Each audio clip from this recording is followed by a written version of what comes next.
So a short while ago, I did a sequel to my video on 10 great rap songs by bad rappers, but today we're going to take that idea, we're just going to flip it on its head, and we're going to look at 10 bad rap songs by great rappers.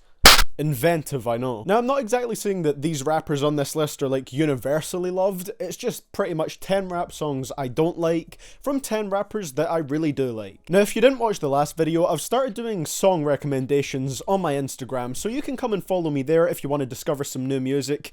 Got to get that Instagram plug in. And with that being said, guys, this is CDTV Productions, and let's look at 10 bad rap songs by great rappers. At number 10, we have Michael Jordan by Kendrick Lamar featuring Schoolboy Q. My enemies, bitch, acting bad and getting rich. Pull up on them 26s, I'm a vanity slave. I'm a sinner, Jesus Christ, please forgive me for my way. Examples of a trap style song done right by Kendrick are Mad City, Untitled O2, the second half of The Heart Part 4. This song is it done in the wrong way. It has one of those trap beats that sounds kinda cheap to me in its production. I'm not sure how to describe it, but it has this kind of bootleg feeling to it. As for Kendrick, he's usually fantastic, but I don't really like the way his voice sounds on this track. It's not overly annoying or anything, but his voice definitely sounded more uncontrolled on this track than on his recent music. Like it sounded kinda like he was straining his voice whilst he was rapping. Admittedly, Schoolboy Q's verse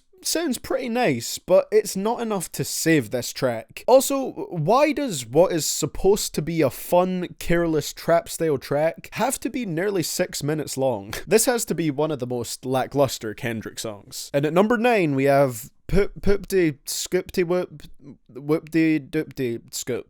Bars. Watch this. Boopy doo scoop. Scoop dee whoop. I almost love this song because of how much of a big fucking troll song it is, but then I remembered that it's pretty much an absolute waste of fantastic production, and I get sad again. Like, just listen to this segment of the beat and tell me you wouldn't want to hear Kanye spazzing out over it.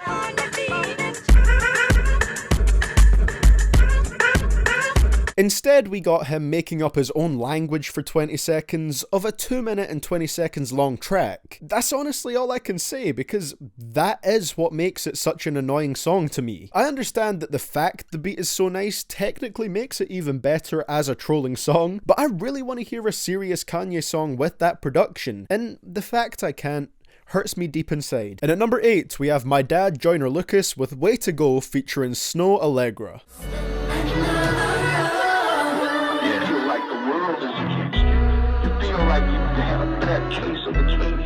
It was honestly hard to choose a song for Joyner here because I love 99% of his music, but in the end I landed on this one, a track which started off really promising, but then just trailed off into being a forgettable track. First off, this is one of the rare songs where I feel like Joyner sounds like somebody else stylistically. Is it only me that gets really strong Kanye West vibes from this track? Especially during Joyner's verse with the vocal effects that he uses and the beat and everything. Way before MySpace and Sandspace, I had a crush on Beyonce and Kim K. I mean, I hope you guys can hear it, because for me, it borders on straight up imitation. But on top of that, Joyner barely appears on this track. After each hook, it has these random monologues that kind of strip away the momentum the track gets from the fantastic hook. I love long Joyner tracks, but this one didn't need to be almost 5.5 minutes long. If I'm being honest, this is a track that I skip every time it comes up. And at number 7, we have the man himself, Logic, with Boom Trap Protocol. There's levels to the litness. Pull up with that new in the driveway.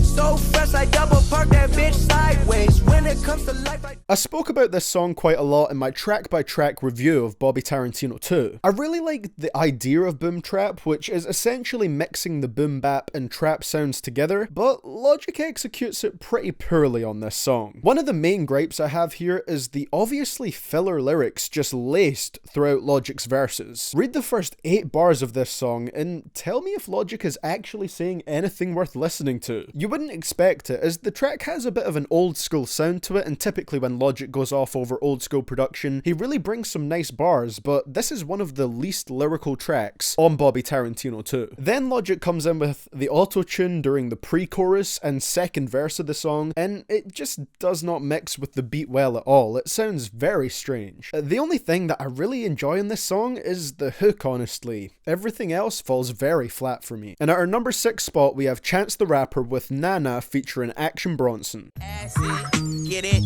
acid, melts through plastic, I spit fired, pad my palette, talking paper. I thought Chance the Rapper was kind of annoying when I first listened to him, but over time I would really get used to his voice and sporadic style, and he became a great, lovable rapper to me. However, this is one song that has still remained as his most annoying track to me, no matter how I approach it. Now, Chance himself said he wanted to create a fun, silly song with this. It was like the first time I remember getting back in the studio after 10 Day, and I was just like, I want to make some crazy fun shit. I don't know, it was just like, it was my have fun track. And I can see that that was his intent, but unfortunately, it comes off as more grating than fun. The way he delivers the hook is just so off-putting, I find it really difficult to listen to.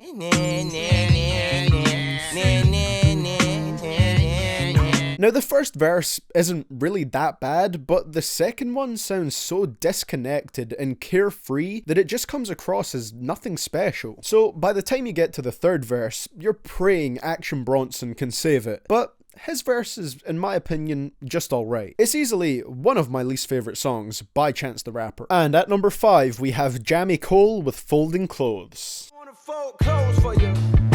Woke up this morning feeling like the best version of me. So happy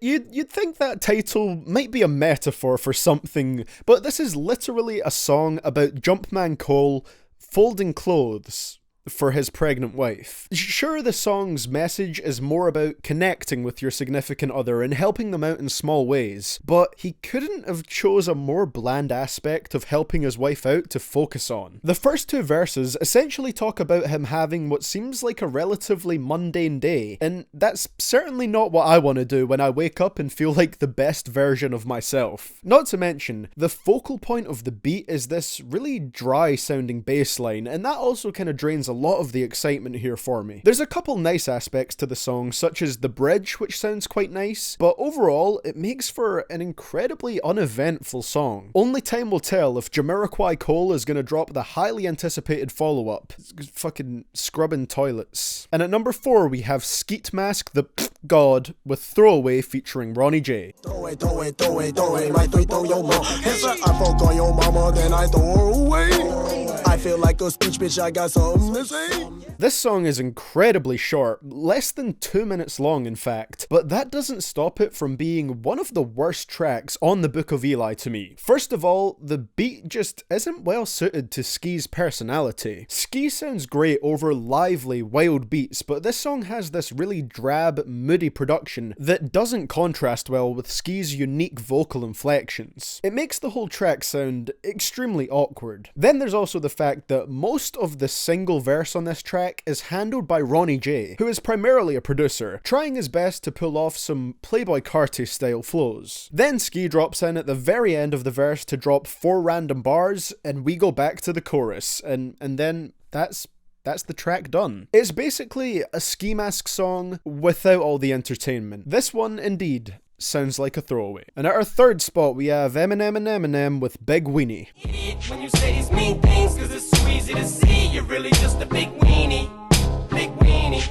Alright, listen, I need you to focus. I've talked about this before in a video on the worst rap diss tracks, and no one actually believed me when I said this was a diss. I know it really doesn't sound like one, but it's supposed to be a track targeted at Benzino, the owner of the Source magazine, who Eminem had a little bit of beef with in the early 2000s. But it is an awful diss track. Just think about everything that was bad about the Encore album, place it on a single track, and you get this. Eminem delivers his lines like he doesn't even want to be in the studio. This is important. We are going to perform an experiment of the sorts. I'm going to have to ask you to bear with me for a moment. The disses could best be described as childish and nonsensical, and the hook sounds so thrown together. And I love Dr. Dre as a producer, that's just a given, but I feel like the beat for this one sounds a bit lacking. It really drags on with those monotonous piano thuds that play throughout the entire track. On top of all this, it has the most obvious and bland attempts at self-referential and self-deprecating comedy,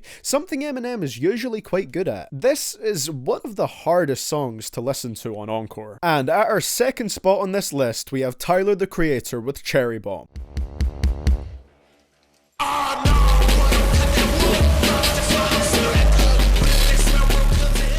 Okay, so let's insert another line here about how I don't like distortion, but this track takes it to the next level. The mixing just sounds incredibly off to me here, like it's to the point where you can barely pick up a single word that Tyler says the first time you hear it. Everything just gets lost in the noise, and since it's my least favourite song on my least favourite Tyler, the Creator album, it only makes sense to me to have it on this list, and quite high up at that. Now, I'm definitely cool with Tyler trying new sounds for sure, but here it was not something that appealed to me at all. The production does get slightly more serene towards the end of the track, mixing the abrasive drums with these beautiful synths and female vocals, but it doesn't really save the track for me. Tyler did say that he just made this for people to go crazy to at concerts, which is understandable, but when you're not at a Tyler concert, which I'm assuming is the majority of the time, it sounds pretty bad. And at number 1, it gives me shame to talk about it. We have Hobson with Happy Ending. She slid her tiny little fingertips down my spine, right over my butt crack. She was massaging my booty, then dove in my thighs and start touching my nut sack. Fuck yeah. He put this on his album. He put a song about going to an Asian massage parlor and getting a happy ending on his album. An album which is, according to its inside leaflet, dedicated to his son who he was separated from before he was even born. This just wasn't the right album to put this song. This song didn't deserve to be on any album, but this was the absolute wrong album to put this song on, if anything. Why is this on here? Why was it even made in the first place? I don't know what the answers to these questions are. And I've watched Hobson talk about this song in interviews. He doesn't seem to regret it or think it's a bad song, and it baffles me. Just listen to the Asian voice that he puts on when imitating the people at the massage parlor. She said, usually $50, but for you, I do 45. I said thank you and gave her the money. Then she said, okay, let's go inside. You might want to tone that down just a tad. The verses sonically really aren't that bad. His melodic delivery is kind of nice, but it's impossible to not focus on what he's rapping about. This is the most confusing song on the list. It just raises so many questions, and I hope Hop never does something like this again. I swear to God, it made me question my status as a Hobson fan. The rapper of my early teenage years made a song about a fucking Asian massage parlor. God damn. Yep, that's me checking out. I'm checking out of this video and checking out of life today. Yeah, not good. Not good. Well, my children, that is going to be it for the video today. I hope you guys did enjoy this one. Let me know what your personal list of 10 bad rap songs by rappers that you really like would be in the comments below. And like I said, you can follow me on my Instagram for song recommendations on my Instagram stories every few days or so. Got some really exciting stuff that I'm working on in the background just now. There's a big kind of project, I guess I'll call it, that I've been working on with some people that's... Oh, it's going to be huge, man. And then I've also been designing a few things. I won't spoil anything, but let's get a little sneak preview. Alright, that's all you get. That's all you get. Yeah, a lot of new stuff coming soon. I'm excited. But anyway, that's going to be it for the video today, guys. Thank you so much for watching. I will see you all in the next one. Smash that subscribe button if you want to keep my career afloat. And I will see you all in the next video. This is CDTV Productions, signing out.